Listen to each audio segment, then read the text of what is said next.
accessibility, and impact. Let's take a look at our journey so far, how we started, how we evolved into what we are today. Webtel Electrosoft was founded in 2000 with a vision to simplify complex compliance process. What started as a small team of compliance professionals has now grown into a company with over 350 plus experts, including chartered accountants, legal consultants, IT professionals, and industry specialists. In 2000, we began our journey with a focus on tax and compliance automation. By 2002, we launched India's first compliance automation software, setting new industry standards. In 2010, we expanded our portfolio to include HRMS, payroll, and ERP integration solutions. By 2016, we strengthened our presence across India with multiple branches, enhancing our support network. In 2023, we took our solutions global, expanding into Saudi Arabia, Malaysia, and Mauritius. Looking ahead to 2024 and beyond, our focus remains on enhancing compliance automation and driving digital transformation worldwide. Our journey is a testament to our commitment to innovation, growth, and delivering the value to businesses worldwide. Our expertise and commitment to excellence have earned us the trust of some of the most renowned business globally. Here are some of our valued clients who rely on Webtel for their compliance and automation needs. Each of these businesses has chosen Webtel as their trusted compliance and automation partner, and we take pride in delivering solutions that empower them. Our first speaker is a CA Tushar Aggarwal. Tushar Aggarwal is a co-founder of Tattvam Group and co-chairman of IDT Committee of PhD Chambers of Commerce and Industries. He has more than 13 years of experience in indirect tax. He is specialized in indirect tax litigation and advisory and handling investigations. He has worked more than 8 years with the Lakshmi Kumaran and Sridharan attorneys. He was also deployed by Goods and Service Tax Network for GST implementation and has worked extensively in designing of GST returns, audit, and other formats. He has been an active member of various trade associations such as PhD Chambers, SOCHAM, etc., and is actively involved in taking up the issues of various industries with various governmental authorities. He has authored various articles and study papers on GST and has been speaking on various platforms like PhD Chambers, SOCHAM, Webtel, etc., and shared his views with the e-journals such as Economic Times e-paper, Times Now News, India.com, Business Insider, etc. Today, we are presenting a webinar on expert analysis on legal and practical insights on search, seizure, and arrest presented by CA Tushar Aggarwal. If you have any questions during the webinar, please type them into the chat box. We will take the same at the end of the webinar. Now, without further ado, we will turn the time over to Mr. Tushar, sir. Thank you. Thank you so much for your warm introduction and good evening to all the participants. Let me just share my screen.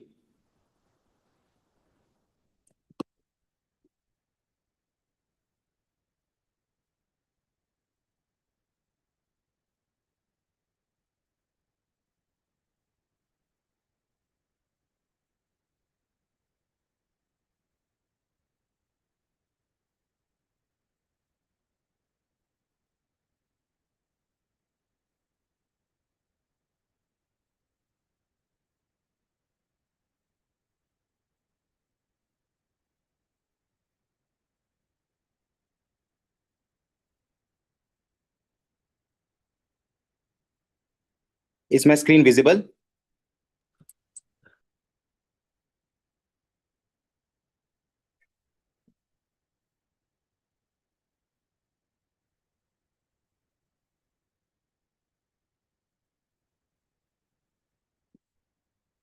Hi, Webtel team. Is my screen visible?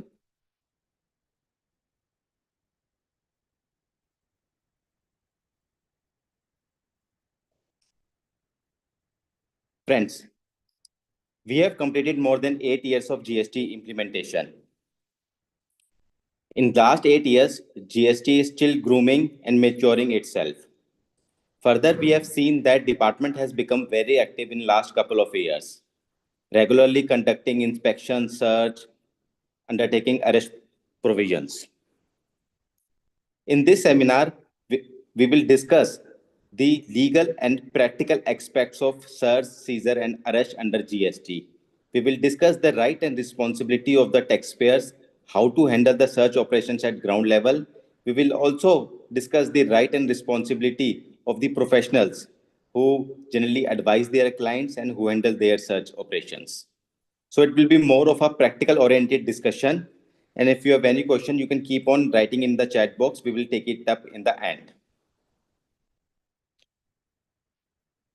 Friends, whenever departmental officials visit our premises, there is a general conception that it's a GST search, it's a GST raid. Please understand that it's not always a GST search or a GST raid which is conducted.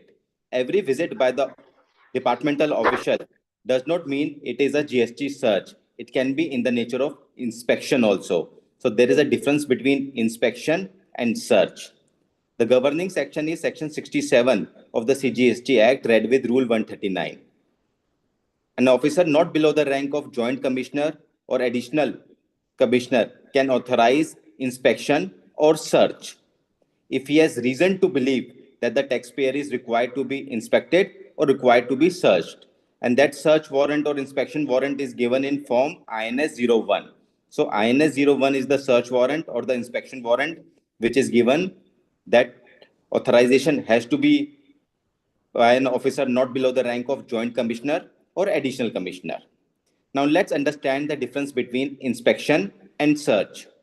Inspection is a softer version of search.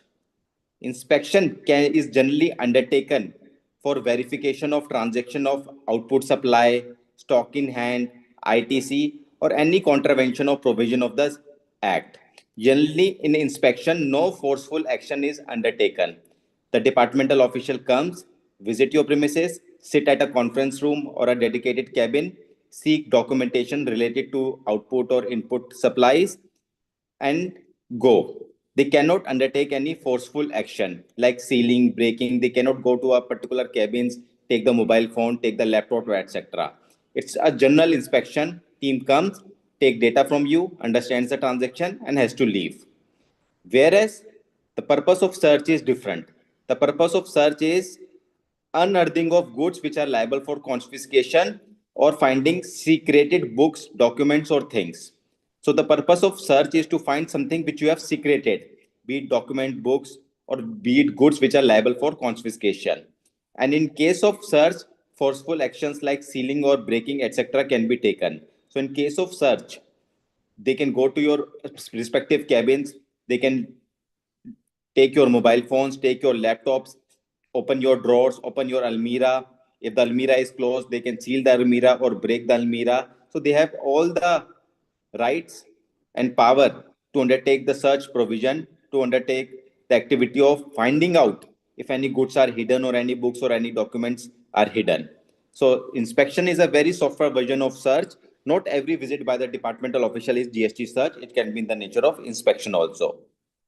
Further, inspection can be done at any place of business only, whereas in case of search, it can be conducted at any place, including the residence of the taxpayer or the director or the employees.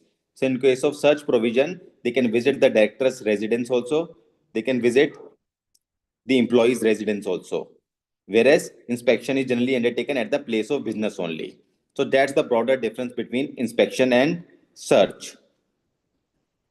Friends, as we read in section 67, one of the major conditions was that there should be a reason to believe that inspection is required or search is required. So generally what happens? Let's take an example. DGGI, Director General of GST Intelligence, they want to conduct a search operation at a particular premises. So how generally it flows at the ground level? There is a team at DGGI. The top level is ADG. Then we have additional director, then we have deputy director, then we have SIO, senior intelligent officer, then we have IO, intelligent officer. SIO and IO prepare a file, internal file. It can be hard copy, it can be in their e-office. Record the transaction, record the lead which they have, record the intel which they have, why search, which is the taxpayer, what is hiding, why search is required. So they record everything which has to be approved by their seniors, and finally approved by the ADG. So there should be a proper reason to believe which has to be there in their internal file why a search is conducted. What do you mean by reason to believe? Reason to believe means there should be something more relevant material. It should not merely be a reason to suspect, yes, somebody is doing something wrong, let's go and undertake the search operation. That's not how it works. The lead which is there in their internal file should be supported by certain evidences, certain information which they have. The authority must apply its mind and judicial review. There should be some credible evidences which is required. It should not be based on rumors, and the same must be there in writing in their internal file. Like for example, I am a business rival of some taxpayer. I just shoot a mail to DGI official asking, giving a tip off of my business rival. So can a tip off from a business rival, is it a reliable source for conducting, and can it be a reason to believe for conducting the search operation? Again, this can be one of the information which they have, but before conducting such operation they must undertake more exercise and put more efforts to find other evidences and come to a logical conclusion that search is warranted, and all these things should be there in their internal file. Like the honorable high court, Karnataka high court, has held that it is a common knowledge that the intelligence wing of the customs department has to obtain information from various sources, and any action taken by them is usually preceded verifying the said information. So even if this information is obtained from the business rival, they should verify this information from their various sources. For example, they may conduct test purchase. If there is a information that somebody is selling without invoices, they may undertake test purchase under GST section 6712 allows the departmental official to go and undertake text purchase to find out the genuineness of the sales by the taxpayer. So they have to have apply. They should apply their mind. They should gather more information, and the reason to believe should means that they should be creditable documents in material information which should be recorded in their internal file. A very important question which arises, very important. If it is recorded in their file, thereafter they get the permission from the JC or ADC, they get the search warrant issued and undertake the search operation. Is it necessary that this reason to believe should be in the search warrant? The next question which we must answer is it necessary that search warrant must carry this reason to believe? This explanation why search is conducted, is it required to be provided to the taxpayer? The answer is no. The search warrant is not required to capture reason to believe. Reason to believe has to be something which is in their internal file. It is not obligatory and legally mandatory on the search team to provide the reason to believe to the taxpayer. So they have a search warrant, they can go and conduct the search. And during the search proceeding, they will keep on asking the information, etc. So it's not that while and starting the search proceeding, they have to brief them the reason to believe. Not required, not required on the search warrant also, multiple judgments on that. Supreme Court in the case of RS said, they said that the words reason to believe need not be present in the order authorizing search. Thus, the non-mention of the reason to believe does not vitiate the search authorization order. Similarly, Karnataka High Court, no person is entitled for the copy of opinion formed by the Assistant Commissioner or Deputy Commissioner under Section 105. The non-supply of such opinion does not vitiate the search made. Therefore, it is not necessary to provide the reason to believe to the taxpayer. It has to be a normal search warrant, more than sufficient. And this reason to believe has to be in their internal file.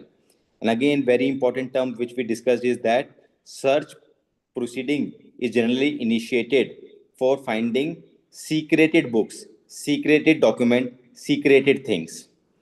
What do you mean by secreted? So, the Honorable Court, in the case of Gyan Chand, had the occasion to consider the meaning of the word secreted, and it observed that documents which are not kept in the normal or usual place, or it may even mean documents or things which are likely to be secreted. Only those, so the question arises. Secreted generally means something which is hidden, which generally the officer cannot find. So if you are conducting a search operation, can they only seize and take the documents which are secreted? something which is readily available, your general books of accounts, etc. Can they take it? The answer is yes. So when they conduct the search operation, the purpose of search operation is to find out the secret goods kept, the secret documents kept, etc. But they have the power to take the entire set of documents. Even we cannot get into that minute level of detailing what you mean by secreted, what you don't mean by secreted. Practically, all the information which they can get at the time in at your premises, they have the power to take all those information with them.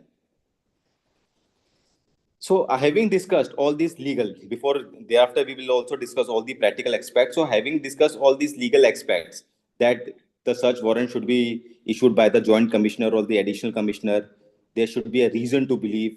That reason to believe should be in their internal files, and then there should be an INS 01 search warrant which should be issued. The question arises that once the search is conducted, you come to a conclusion that this team did not have any information. They are not having any data. It simply came for generally without any specific intelligence, etc. And during this search proceeding, they have found certain documents pertaining to my other transactions which were never in their radar. You got a feeling that they were not having sufficient reason to believe, they were not having any information, etc. They simply came, it was a general casual search. Let me challenge the search proceeding itself, so that if their search proceeding is challenged, whatever information they are taking to from me, that information will be of no use to them. If that's the strategy which comes to our mind, then it is very important to understand a very important concept which is applicable in India. In US, etc., there is a concept called fruits of the poisonous tree. Fruits of the poisonous tree means if tree itself is poisonous, then its fruits is also poisonous and will not have any value.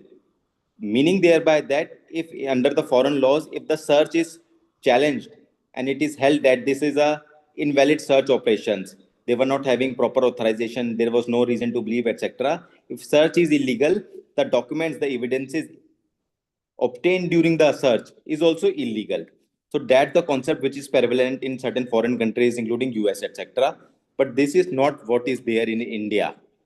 Indian courts have repeatedly refused to exclude illegally obtained evidences, citing the judgment of Puran Mal, a very landmark judgment wherein in India, even the search is held to be illegal, still the evidences which they have obtained, they can use those documents, those evidences to further investigate by issuing summons and take the adjudication, take the investigation forward. So these evidences and these documents still have persuasive value in India, even though search operation is conducted illegal. So practically challenging a search operation, all these are academic talks. At ground level, no benefits. Whatever documents they have taken, whatever evidences they have taken, all these evidences, all these documents can be used by them.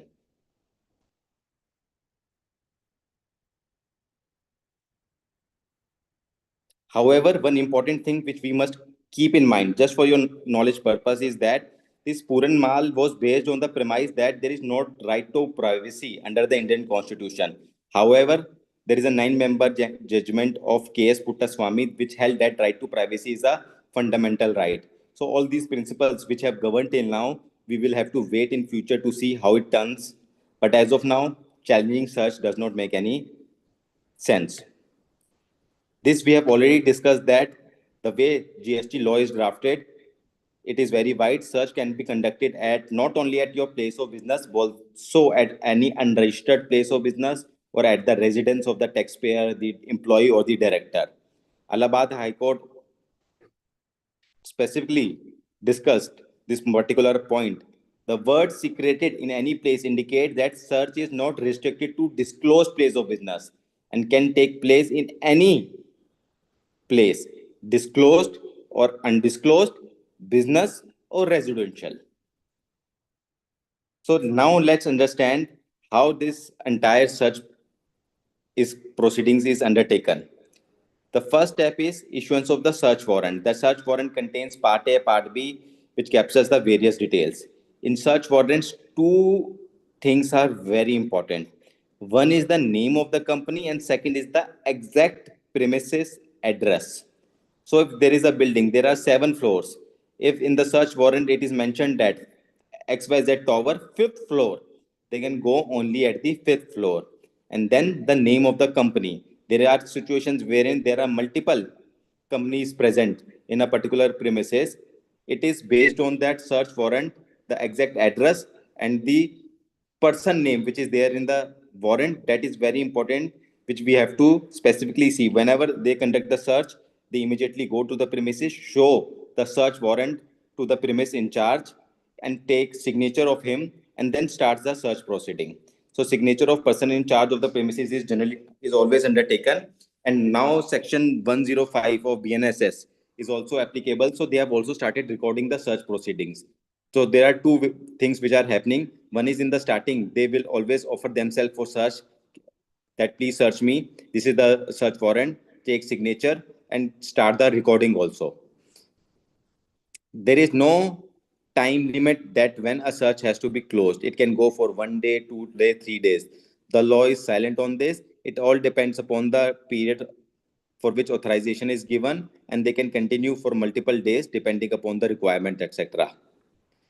During the search, two independent witnesses are always uh, required. So it's a mandate that there should be a presence of two independent witnesses. We will discuss all these points in detail. And a lady officer at the time of residential premises. So if it is the residential premises, then lady officer is required. And during search, they can undertake all evidence gathering activity, break and seal the almirah, search the premises, take your phones, mobile phones, record the statements, etc. And while closing the search operations, three important things which we need to note. First is they prepare the Panchnama. Panchnama is nothing but the summary of the entire search operations, and they give the copy of this Panchnama to the taxpayer. Second is whatever documents, whatever electronic media, whatever goods they are seizing, they prepare a seizure memo. Seizure memo is in form INS 02. So INS 01 was the search warrant, and INS 02 is the seizure memo form, the seizure order. So they prepare a seizure order in form INS 02. So at the time of closure of search, first you get the Panchnama, which summarizes the entire search operation. Second is the seizure order in form INS 02.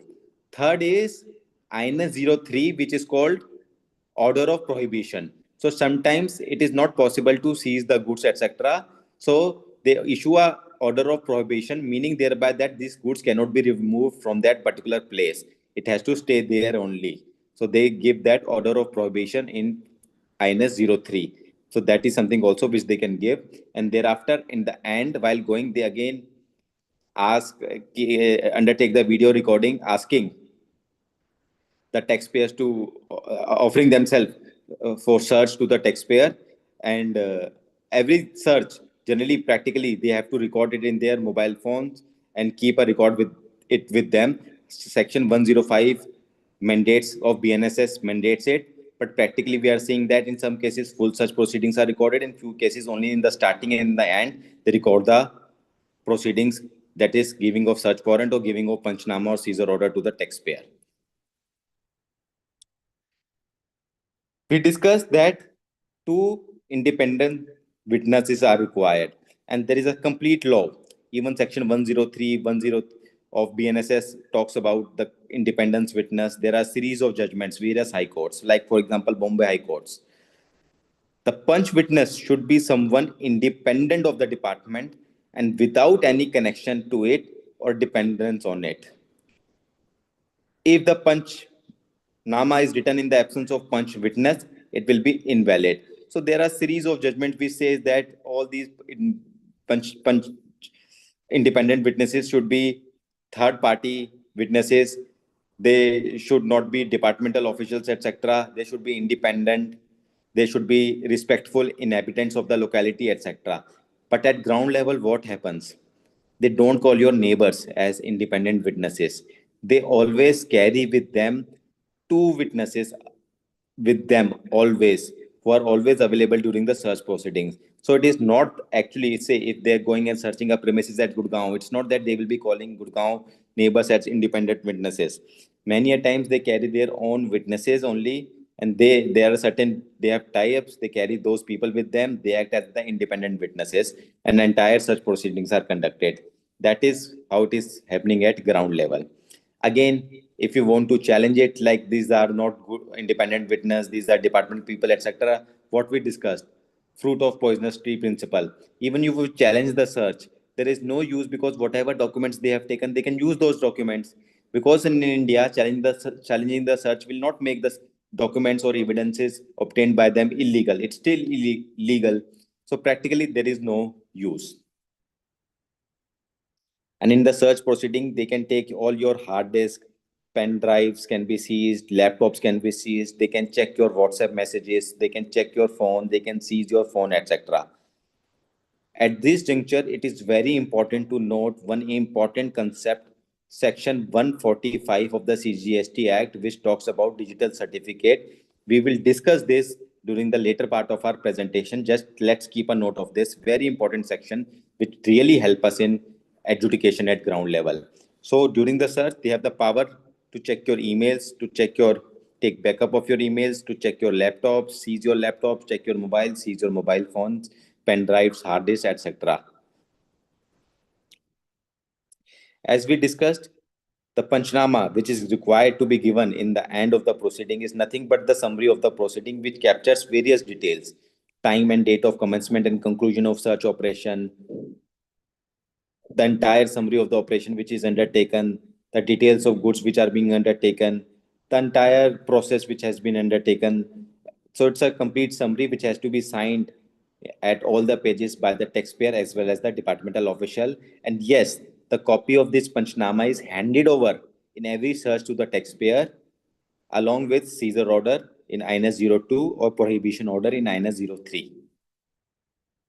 So while you are handling investigation, the first and the foremost task is to, whenever the tax team, the departmental official comes, please see the search warrant and understand whether it's an inspection warrant or a search warrant, which is clearly written in INS 01. Because both for inspection warrant and search warrant, the format is INS 01. Therein, they specifically write it's an inspection or search.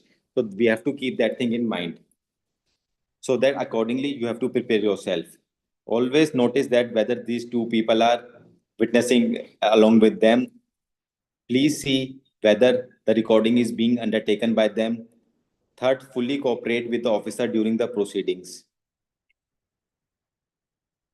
Take copies of and notes of all the statements which you give during the search proceeding. Keep a note of all those statements immediately after your statements etc. are closed. So you have to keep all those things in mind.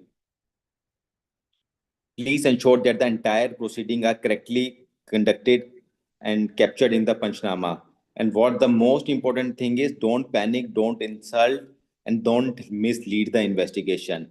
Many a times we have seen you start deleting mails or data or talk in a very rude manner with the officer. So handling search is not about law only and not about legal knowledge. You have to have that soft skill. You have to keep your calm cool. Whenever an of team comes in the starting, they are always aggressive.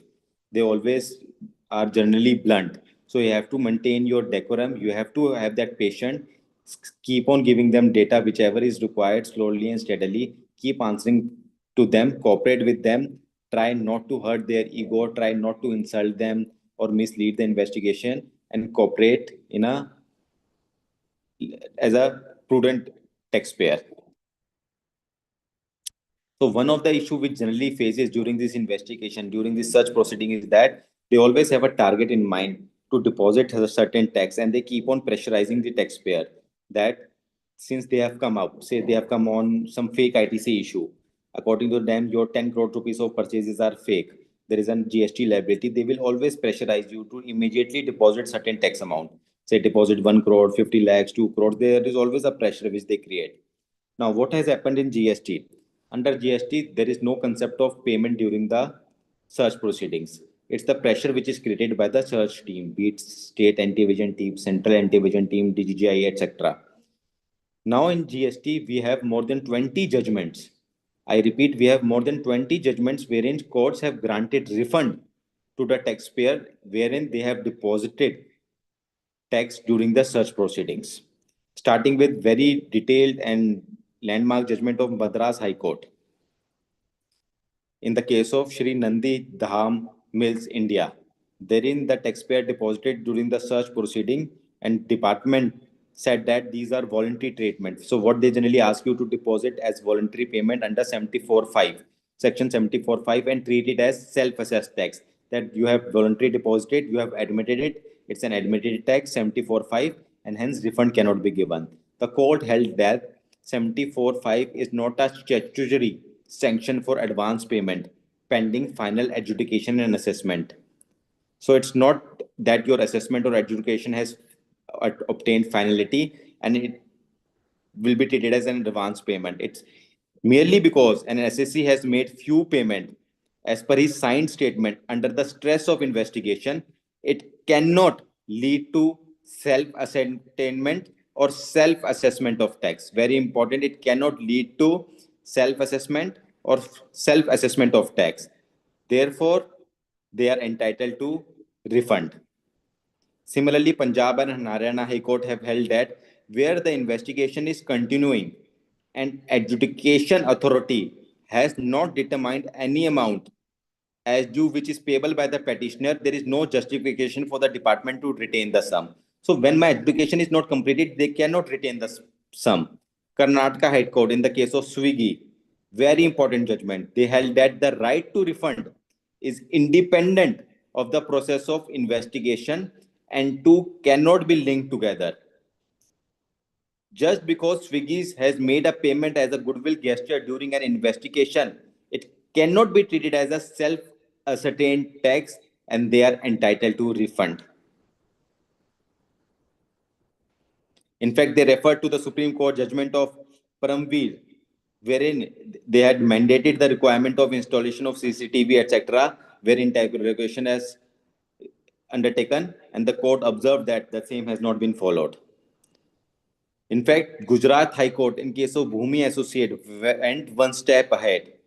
Very importantly, they said that even if SSC come forwards to make voluntary payment during the search proceeding, please ask SSC, please advise him to file DRC 03 on the next day after the search proceedings are over. Not and the officers of the visiting team have left the premises of the SSC.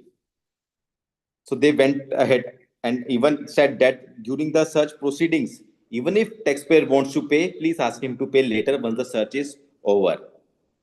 Again, the government have issued instructions stating that no coercive action should be taken for deposit of money. It has been clarified that there not be any circumstances necessitating recovery of taxes during the search or inspection on investigation proceeding. So I think the law is clear, the judgments are clear, on spot, no tax payment required. But practically what happens, many a times you comes under the pressure and you pay the tax.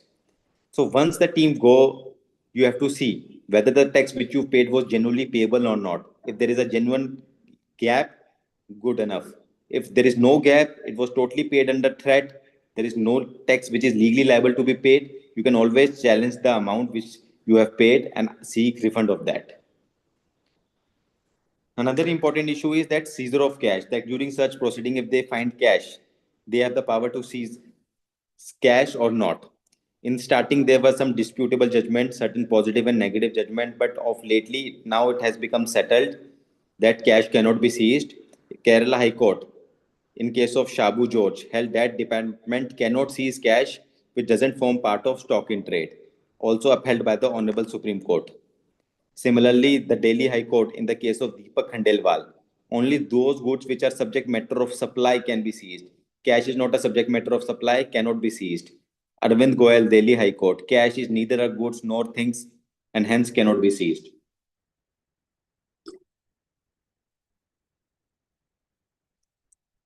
Coming to the next topic, seizure of goods. So books and documents. So whatever documents, books, etc. they seize, they generally keep themselves during till the time they issue the show cause notice. But you can always approach them and seek photocopy of these documents which are seized by them. So you can always apply for photocopy of the documents, books which they have seized, and generally they keep it with them till issuance of show cause notices. Another important concept, very important, sealing of premises. So many a time what happens, say search is conducted at various premises. Say sometimes the premises is not accessible. It is closed. The residential house is closed or the office is closed. In such situation, the search operation could not be undertaken. There they use the concept of sealing. They seal the premises through a lock, and in such situation, once they seal the premises, you as a taxpayer, you have to go and apply, make an application to the search team asking for de-sealing. They will come, de-seal, search the premises, and take the evidences.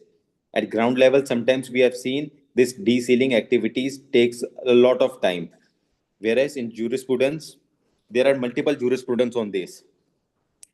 In case of Karnataka High Court, Singhi Biltek, they held that the officer shall not seal the premises unnecessarily, only when it is required.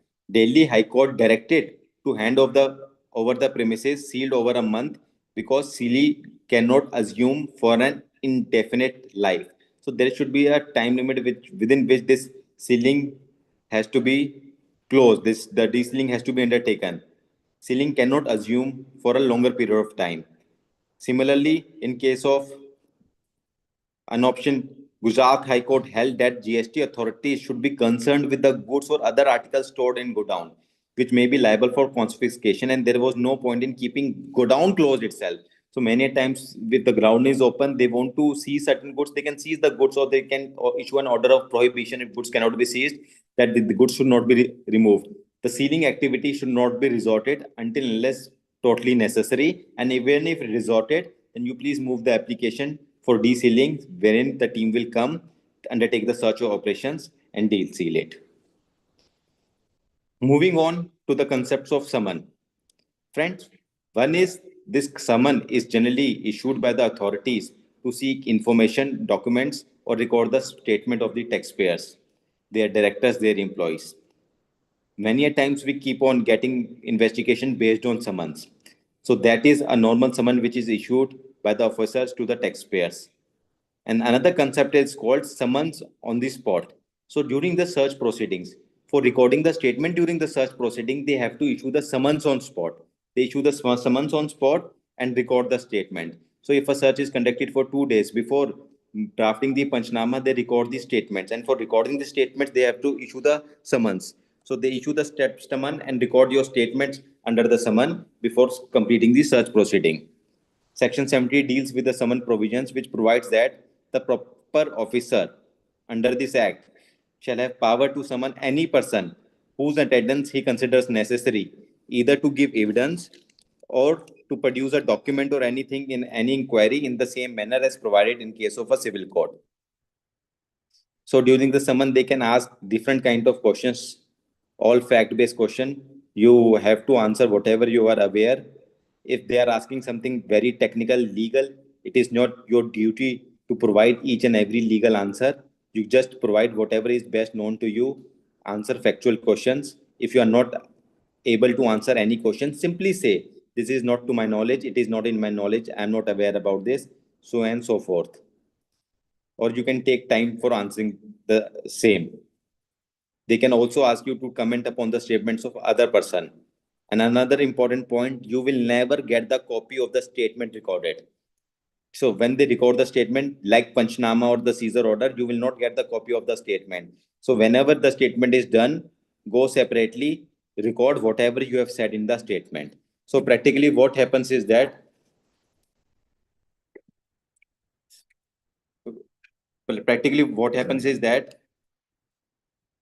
during the summon recording of statement, they generally pressurize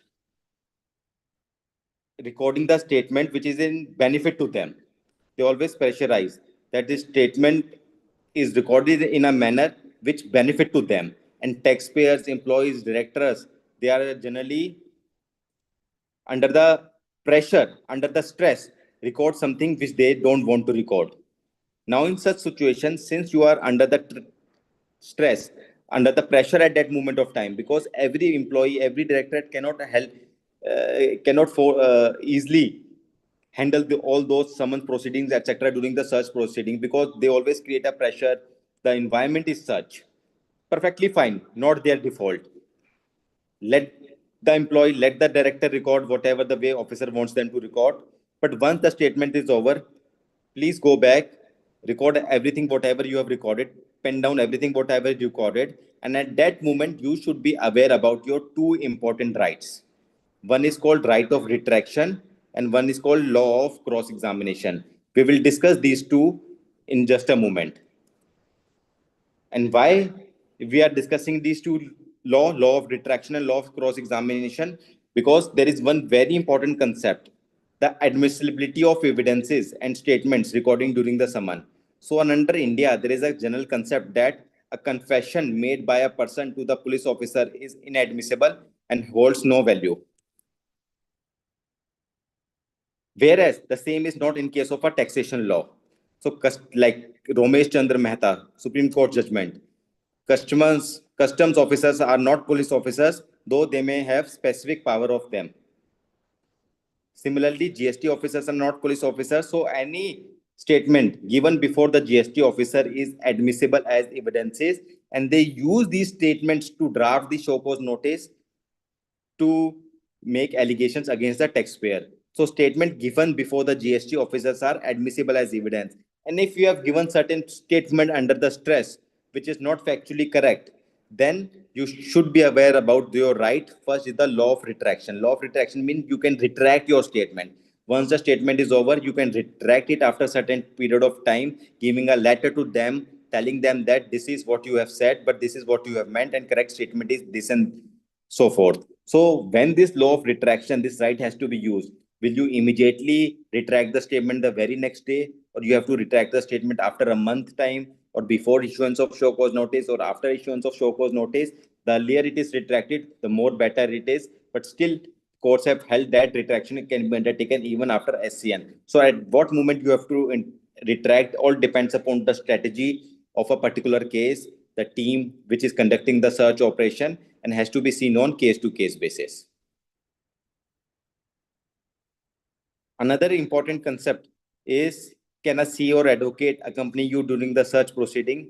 During the search, generally, legally, there is no law which makes it mandatory or which gives the right to the taxpayers to call the chartered accountant or their advocate during the search proceedings. Officers within their right can always deny their entry. They have denied their entry many a times, and they may even entertain them depending upon case to case basis. But legally, taxpayers does not have the right to call their CEO or advocate during the search proceeding. However, during the recording of statement when they have issued the summons, certain courts have held that during statement recording, CA or advocate can be present at a visible distance so that he can see but not listen, but he can always see. Now, moving on to our next concept of law of cross examination. So, one we have discussed is law of retraction, that if you have given certain statement, it is wrong, you can always retract it. And it's a settled principle that once statement is retracted, you cannot use the older version of the statement. Moving on is the next concept of right to cross examine. Many times they take the statement of employees, third parties like transporters. They make them agree that they have not delivered the goods, only bilty were issued, no actual transportation have been undertaken. So whatever statements of third parties, including their own employees, etc., which have been taken by the officers, you always as a taxpayer has the right to cross-examine it. The right to cross-examination originates from the principle of natural justice, ensuring no adverse action is taken without allowing the affected party to challenge the evidences against them. The main objective of cross examination is to challenge the accuracy, credibility, and reliability of the testimony provided by the witnesses. So, under the GST law, there is no specific provision related to the cross examination. In pre GST regime, there was a circular, there were various judgments, like circular number 105302 2017, which clarified that the cross examination of statement relied upon in the adjudication process must be allowed when specifically requested by the noticee. However, here we can always take the help of our old jurisprudence, which will be applicable in GST regime also, applying the doctrine of pari materia.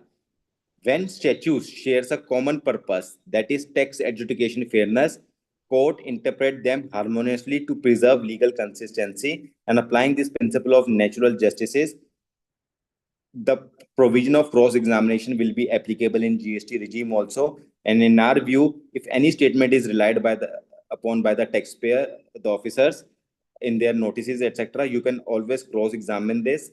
Always write a letter to them seeking cross-examination. And if cross-examination is not provided, that itself can be a very big ground, a technical big ground for you to win the case.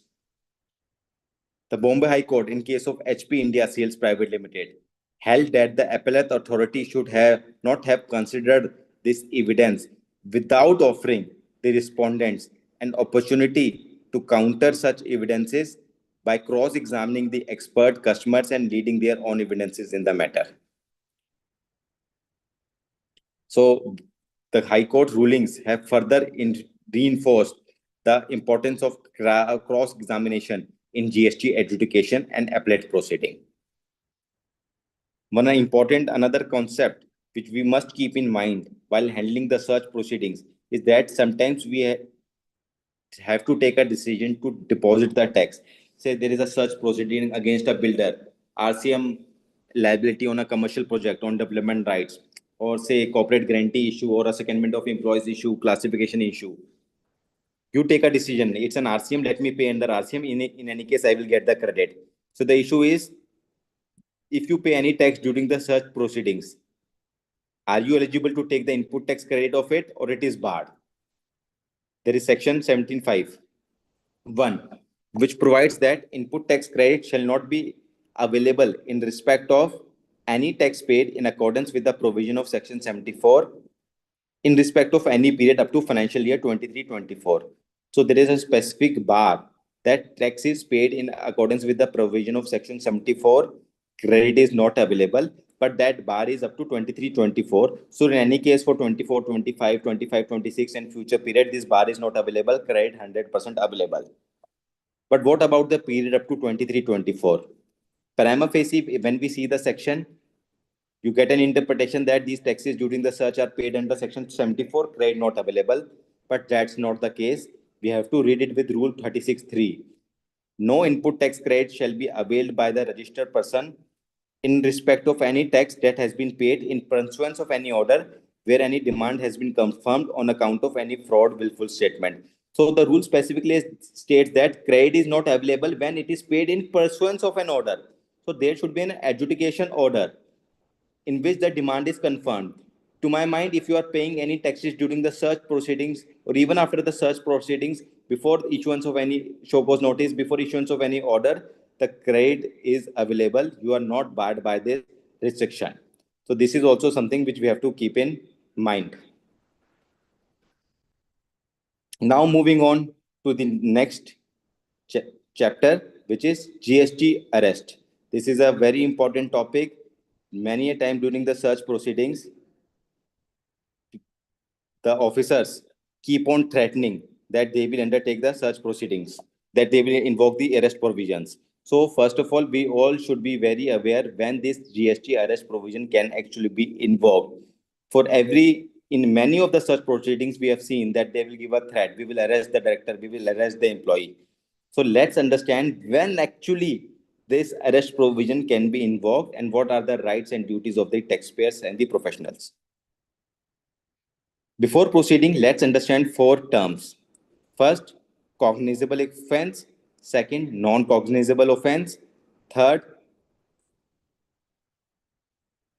bailable offense. Fourth, non-bailable offense. Cognizable offense means an offense in which the police can arrest or the officer can arrest without warrant. So they don't need an arrest warrant. They can simply arrest without the arrest warrant. Non-cognizable offense means an offense in which arrest cannot be undertaken without a warrant. So they need a warrant. Once the arrest warrant is there, then only they can arrest it. Bailable offense, non-bailable offense. Bailable offense means an offense wherein you get bail as a matter of right. You just write an application, you will get the bail automatically. Non-bailable offense does not mean you will not get the bail. Non-bailable offense means they will arrest you, take you before the magistrate within 24 hours, then the magistrate will decide whether to give you bail or not to give you bail. So non-bailable does not mean you are not getting the bail. Then it is on the discretion of the magistrate. So in GST, practically the arrest provision can be invoked only in case of a bailable and non-cognizable offense. mistake. It can be invoked only in case of a non-bailable and cognizable offense. So non-bailable cognizable offense means an offense wherein the GST officer can arrest without warrant, take you before the magistrate within 24 hours, and magistrate will decide whether to give you bail or not to give you bail. So we have to see which offense will qualify as non-bailable and cognizable offense. So there is a list of offenses which is non-bailable and cognizable offense. So those non-bailable and cognizable offense is something which we must keep in mind, which are those non-bailable and cognizable offense. We have seen that even for bailable and non-cognizable offense, wherein you get bail automatically, there is no arrest effectively. There are also they keep on threatening, and that the taxpayers get under stress, get threatened because of lack of knowledge. So it is very imperative to understand that arrest can be undertaken only in case of non-bailable and cognizable offense. Section 69 is the relevant section which says that where the commissioner has reason to believe that the person has committed any offense specified in clause A, B, C, or D of subsection 1 of section 132. So these are the four offenses which we will discuss later on, wherein he can authorize any officer of the CGST SGST Act to arrest a person, and this authorization is in form of arrest memo, and this has to be issued by the commissioner. It is under the approval of commissioner. The search and the inspection proceedings, the approval was of the joint commissioner or the additional commissioner, whereas in case of search, this arrest memo approval has to be by the commissioner. And whenever the person is arrested, he has to be taken before the magistrate within 24 hours. Now let's understand what are these four offenses. 132, 1A to D. Whoever commits or causes to commit and retain the benefit arising out of any of the following offenses. So one is who is committing these offenses, and second is who is also causing to commit and retaining the benefit arising out of. So both category of people are covered here. And what are the four offenses? Supplies any goods or services or both without issuance of any invoice. That is client shall removal. Issue any invoice without supply of goods or services. Fake billing. Avail ITC using such invoices. That is ITC availed on the basis of fake bill. Collects any amount as tax but fails to pay to the government beyond a period of 3 months from the date of. That you have collected the GST amount from the customers but you have not paid it to the government beyond a period of 3 months. These are the four offenses where the arrest provision can be invoked. The rest all offenses, arrest cannot be invoked. And even in these four offenses, the amount should be more than 5 crore rupees. The amount should be more than 5 crore rupees. That amount has to be calculated GSTN wise, not PAN wise.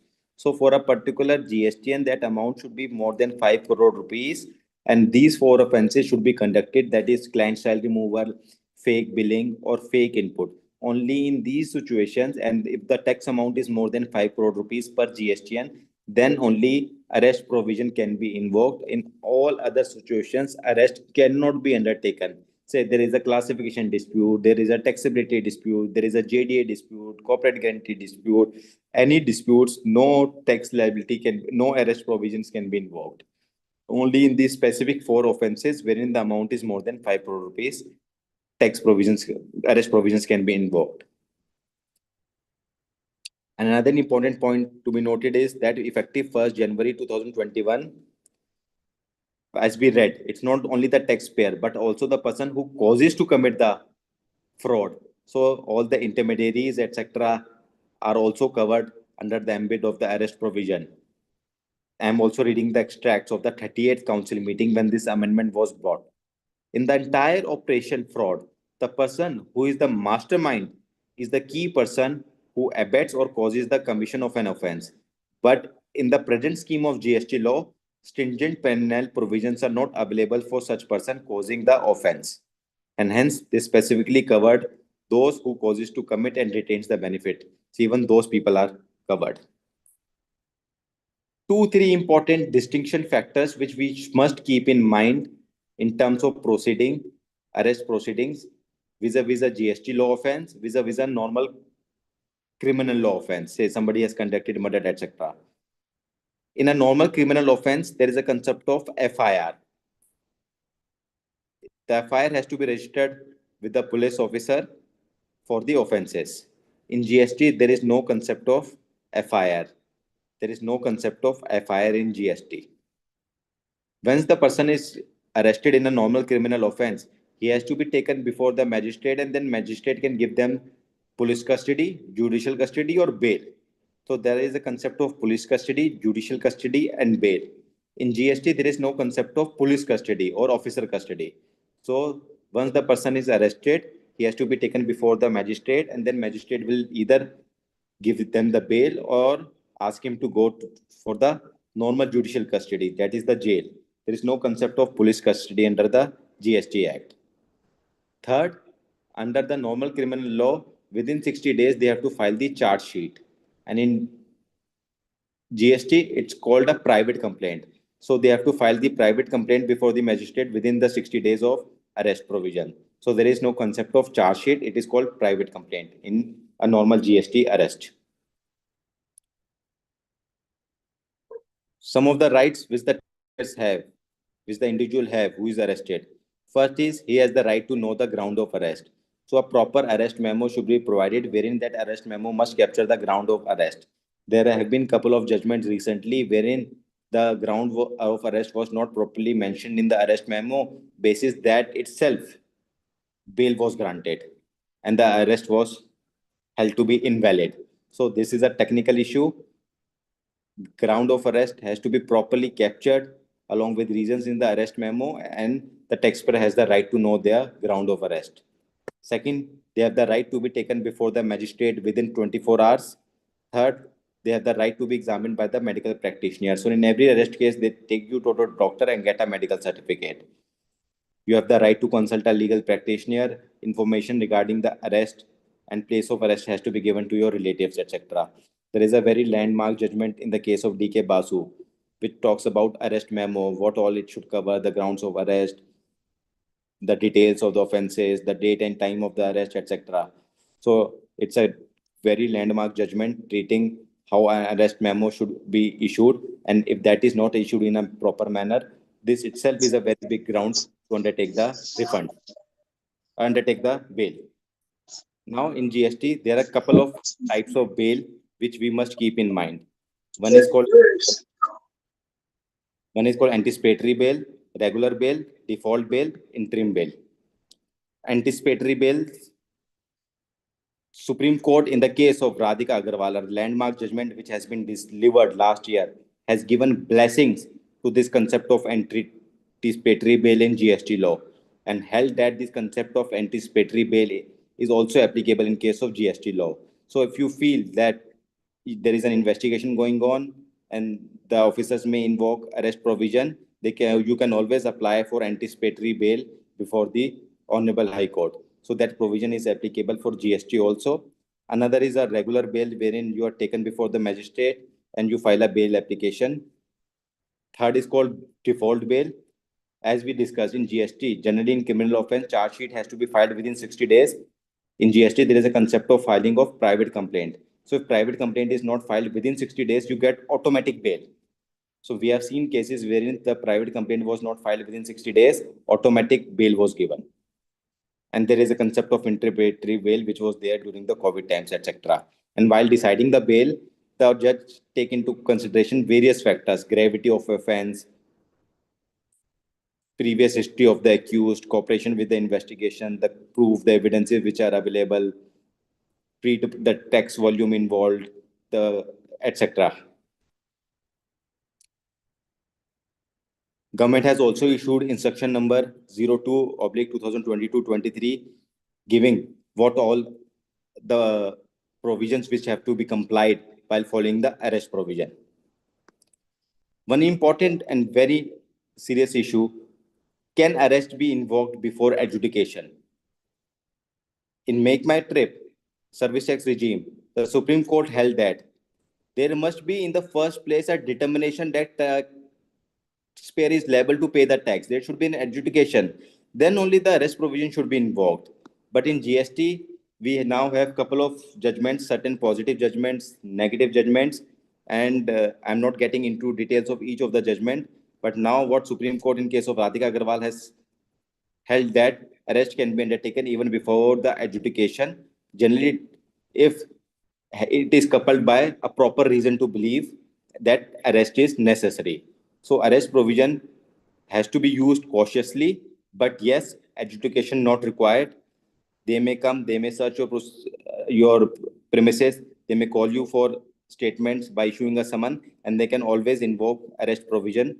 Adjudication, not a necessity to invoke such proceeding anymore. Moving on to some of the concepts which we should keep in mind. I will touch base some of the concepts related to handling of fake invoice cases and handling of client style removal cases, and then we will go to the question and answer session. Under 155, Section 155, the ownership, the burden of proof lies on the taxpayer that you have taken a genuine credit. So the burden of proof that your credit is eligible lies on the taxpayer. So whenever a department is initiating an investigation, treating your purchases as fake purchase, it is the onus is on you to prove that these are my genuine purchases.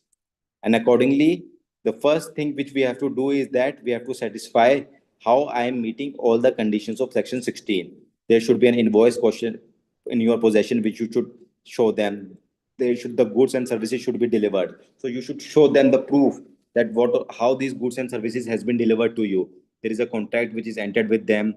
There must be an e-bill copy. There must be an entry in your purchase register. There must be an entry in your stock in trade, etc. So whatever documents proof which you are having, you have to give them to prove that these goods and services are available. For services, if there is any mail communication with the vendors, etc., you have to give them all those mail communications, etc. And then you have to prove that you have made payment to them. It is reflected in your 2A. All those Section 16 conditions are satisfied. Thereafter, while making such an allegation, generally the departmental officials, they always rely upon the statements of various parties. So in your reply, you should always ask for the cross examination, what we have discussed. That cross examination opportunity should be provided for each of the statements which they are relying upon. Because department has made an allegation your purchases are fake, relying upon the statement of the transporter. Then you please ask them, tell them that sir, these are Section 16 proofs. I have all the documents, e-way bill. I made them the payment. It's in my 2A. So I am complying with all the Section 16 conditions. If you are relying upon those statements, please ask, give me an opportunity to cross-examine those people who have given statement to you. And many times we have seen that this cross-examination is not practically provided. And this is the only ground. This ground itself is the ground to actually win the case. There are multiple tribunal judgments, high court judgments, wherein, like for example, Mumbai Tribunal, it was held that the denial of cross-examination of co-appellant based on whose statement liability of appellant was fixed resulted in violation of principle of natural justice, and accordingly relief was granted. It is a well-established principle that it is the fundamental right of the taxpayer to ask for cross-examination of the witness whose statement, if any, is relied upon. So what we generally do is that during the adjudication stage, etc., we cross examine all those people, we ask them, and during the cross examination they can always change their statement, they can always tell that true facts. Even if they have given the statement earlier during the stress, they can tell them that earlier statement was given under the stress, etc. This is the correct statement in front of the adjudication authorities, and while deciding the case, that education authority will look into the revised statement. So that's a very important thing which you have to keep in mind while drafting the on handling the fake invoice cases. Next is you have to prove how these goods services which you are procured, how these have helped in your output supply. For example, you are a manufacturer, you are making products,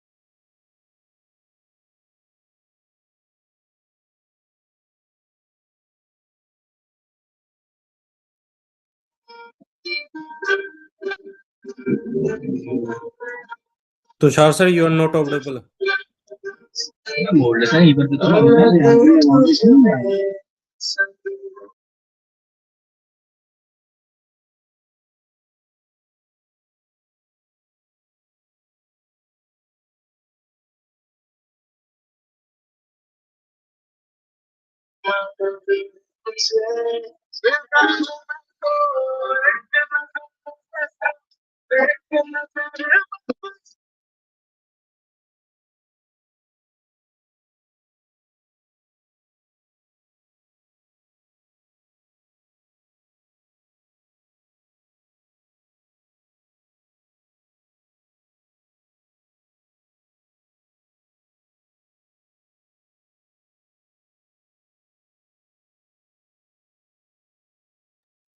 Tushar sir, hello.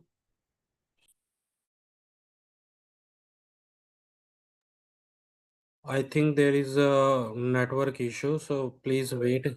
He will reconnect.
Am I audible, Akash, now?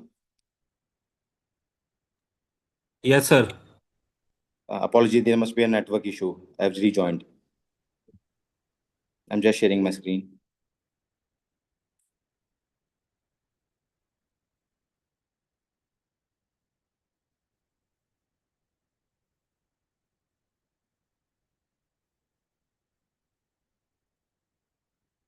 Akash, is my screen visible?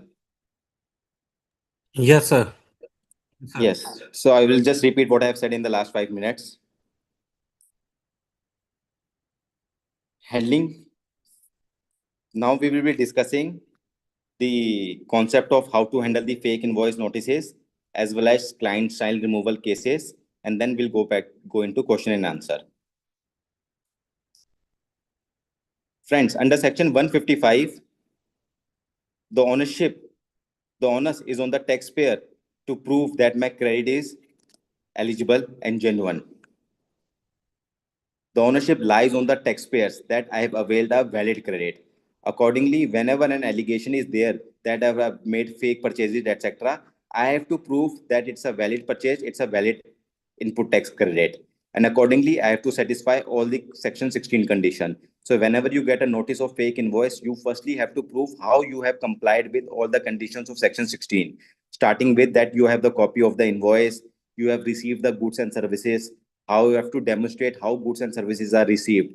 In case of goods, if there is an e-way copy, if there is an entry in your raw material input register, there is an entry in your purchase register. So whatever documents, evidences which you have regarding the receipt of goods and services, maybe it mail communications with the client, etc., you have to give all those details in your replies that these goods and services has been received.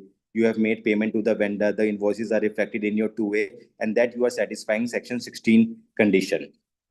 So that is a very basic draft pointers which we have to capture while making a reply to the fake invoice cases, proving that I have satisfied all the section 16 conditions. Thereafter, very important concept is that in generally all these notices which are issued for fake invoices, department relies upon statements of the employees, the third parties, the transporter, etc.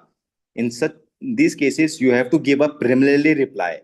You have to give a preliminary reply. Whenever show cause notice is issued, the first step is to give a preliminary reply seeking cross-examination of all the statements, all the people statements that you want a cross-examination. That if a particular transporter has written in its statement that goods are not supplied and they have only issued the bill T, you can seek a cross-examination from the adjudication authority, for which you have to give a preliminary reply seeking cross-examination. Multiple judgments time and again has held that if cross-examination opportunity is not given in such a case itself, the courts have given relief in favor of taxpayers. Friends, let me tell you, this concept of fake procurements, fake purchases, etc. It's from pre-GST regime, excise regime, service tax regime. And when we see the CSTAT judgments on this, in 75% of the cases, the taxpayers have won. I'm repeating, very important. In 75% of the cases, the taxpayer has won. Has won the cases. So therefore, it is imperative that I always seek cross-examination. So there can be two possibilities. One, they don't give you the cross-examination. Accordingly, you submit your final reply citing all these cases that cross-examination not provided, statements cannot be relied upon, grant me relief. Or second option is they may give you the cross-examination. If they give the cross-examination, then the transporter, all of those people will come in front of the adjudication authority, and again those statements will be written, and accordingly they will give their viewpoint. An adjudication authority based on the revised statement has to proceed with the adjudication. So in many cases, what we have done is that statement, even if given under the stress initially, can be changed during the adjudication through cross-examination. So this is a very important tool which we must keep in mind. Multiple judgments on this. For example, Anil Sarogi, Tribunal Mumbai, it was held that the denial of cross-examination of co-appellant based on whose statement liability of appellant was fixed resulted in violation of principle of natural justice and hence benefit given. So one is how you satisfy all your section 16 conditions. You have to clearly write how goods and services are purchased. Second, rely upon the cross-examination. All the statements which are against you, seek cross-examination. Third, prove how you have undertaken genuine sale. For example, I am a manufacturer. I have purchased raw material, manufacture goods, and selling it to my corporate clients. Now there is an allegation that my certain raw material purchases are fake. The way we have to bring our argument is that if my sale is genuine, you are not questioning my sale. Now, if my sale is genuine, then I must have produced the goods. If I must have produced the goods, then I must have purchased the raw material, because without raw material, I cannot manufacture the goods. This raw material, if you are saying that this is a fake purchase invoice, then I must have procured raw material from some other sources also. So until unless tax department is unable to prove my alternate source of purchase, they cannot, and they are not challenging my sale. They cannot simply say, basis some vendors retrospective registration cancellation, etc., that these purchases are fake. It has been held time and again, multiple judgments on this. Very important. I'm just reading the exact. For making an allegation that the noticee has availed input tax credit on the supplies received from a non-existing supplier, the department has to show from where the noticee has purchased the requisite raw material for effecting its genuine output supply. So if you are not questioning my genuine output supply, you are not in a position to come out with a resource that from where I'm making these raw material purchases, if not from this party, then you cannot make an allegation these are non-existent supplier, all these purchases are fake. Mere statement, allegation by the department is not sufficient to establish a serious charge of fraudulent availment of input tax credit. Series of judgment. So this is the third line of argument which we must take in our replies. And then many times what we have seen is that my vendors purchase, there is some gap. Since in my vendors purchase there is a gap, they issue notices to me also because I am the customer of my vendor. Tribunal time and again has held that noticee cannot be legally obliged to make an inquiry and ensure that the supplier has been issuing correct GST invoices on the basis of their valid input tax credit. If my vendor has not received their purchase, if there is any gap in their purchases, I cannot be asked to go back to them and keep on checking their purchase, etc. What I'm obliged to check is my purchases are genuine. I am complying with all the section 16 conditions. So these all are the important areas which must keep in mind. And one of the most important topic which we will now discuss is electronic evidences importance. So during all these investigations of fake invoice, client style removal, they rely upon various WhatsApp messages, my chats to prove that these are fake purchases. They rely upon lots of electronic evidences, etc. Friends, please note that there is a specific section under the GST Act, Section 145, which has a overriding effect. It says that for relying upon, in a very simple term, any electronic evidences, any chats, any computer data, any sheet, etc., in your laptop, etc., there must be a certificate which must accompany these electronic evidences, which should be issued by a competing authority, an IT certificate identifying the document containing in the statement, describing how it was produced, describing its genuineness, etc. There should be a mandatory IT certificate. This concept was also applicable, and there was similar provision under that. There is a specific provision under Indian Evidence Act 65B, which is now Bharatiya Sakshya Section 63. Then we have under Central Excise also, Customs Act also, mandatory certification of evidences. So it's a new, not a new concept. Now courts have held that this certification is mandatory, non-negotiable condition. In case of Anwar, the Supreme Court held electronic evidences submitted without the required certificate under Section 65B of the Indian Evidence Act is inadmissible in court. So there are series of judgments which have held that without these evidences, demand based on computer printout, data on WhatsApp, etc., not sustainable. And what we have seen is that whenever you are reading the show cause notice, you first please understand and read it carefully what all documents are being relying upon by the department, whether there are pen drives, hard disks, laptop data, PDFs, WhatsApp images, chats, etc. And check if a certificate under section 145(2) is attached for each piece of electronic evidence. And in your initial reply itself, firmly object to the admissibility of these uncertified electronic evidences, and then it will be on the burden of proof will shift to the department. So you have to read your show cause notice carefully, check each and every evidences which they are relying upon, and see whether a mandatory certificate is there or not. If mandatory certificate is not there, frame your argument to emphasize that the onus is on the department to prove the authenticity and integrity of the evidences. Challenge these evidences, don't treat it as a procedural lapse.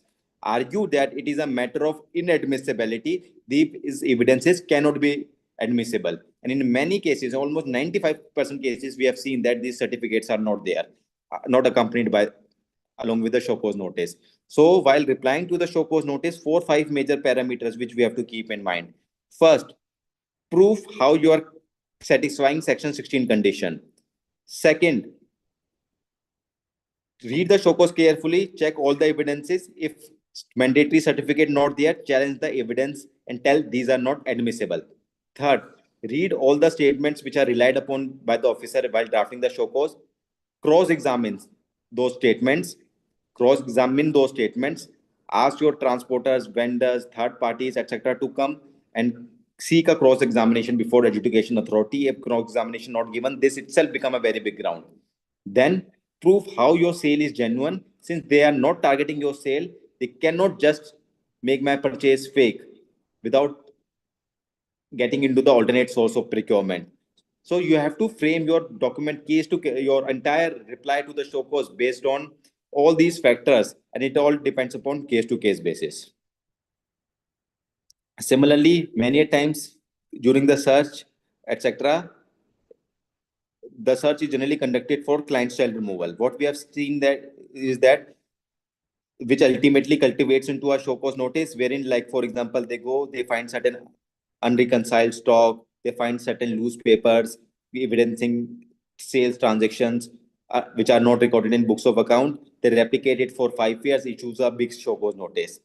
Friends, very important point to be noted is that under 55, when we talk about ITC availment, the burden to prove the ITC availment is on the taxpayer.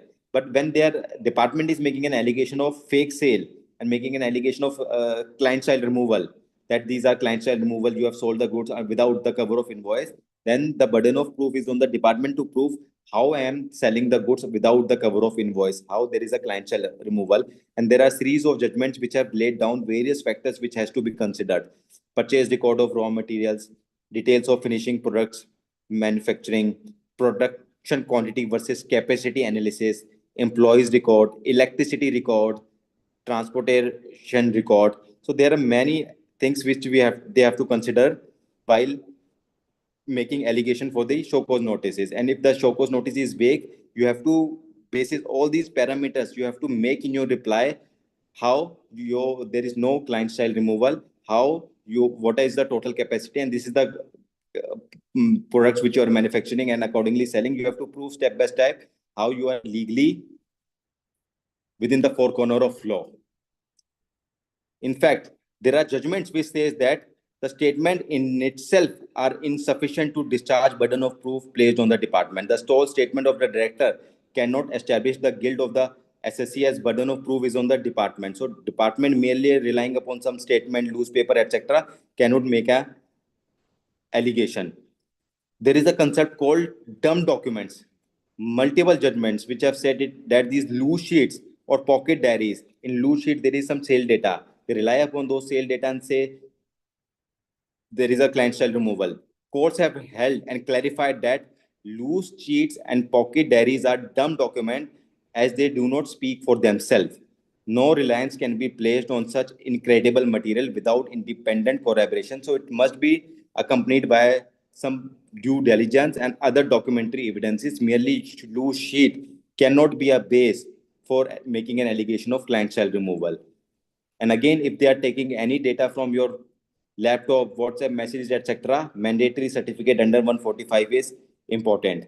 So what we have seen in our tenure is that be it fake invoice cases, be it client child removal cases, many a time these show cause notices are very vague, making a general allegation. So we have to be very cautious in terms of how do we draft the replies to those show cause notices, because you have to take each and every ground, be on merits, be it a technical ground, each and every ground has to be taken at the time of reply to the show cause notice.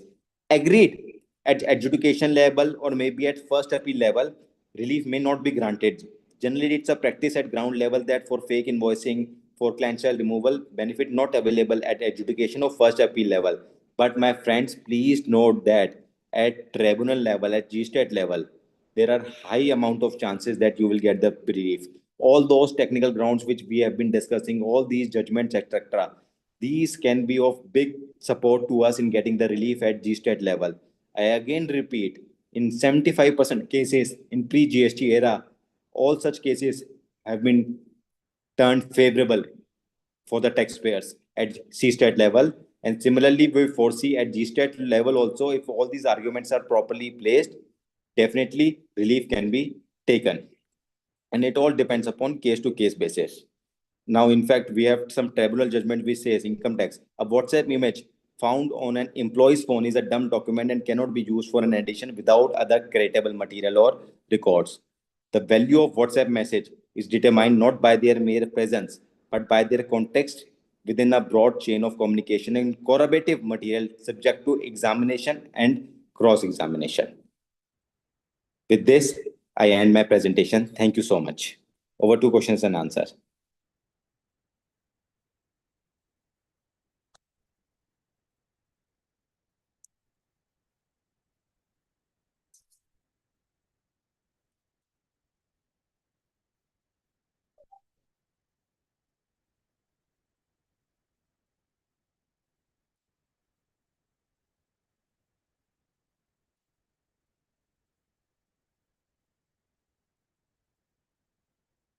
If there are any questions and answers, you can write it in the chat box.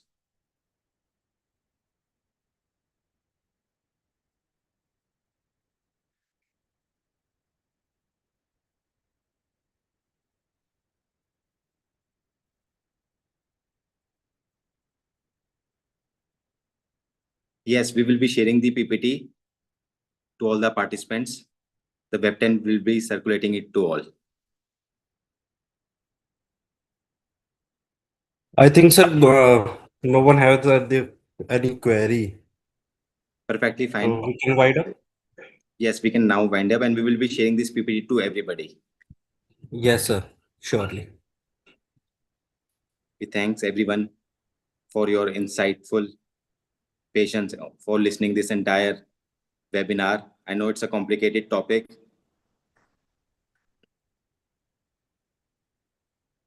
Thank you, everyone.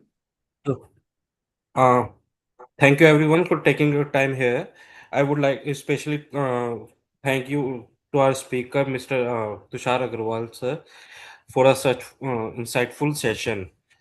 If you have any query or any question regarding this webinar, you can put your query on the mail on events@webtel.in, or you can call directly to me. It's my Akash from Webtel team.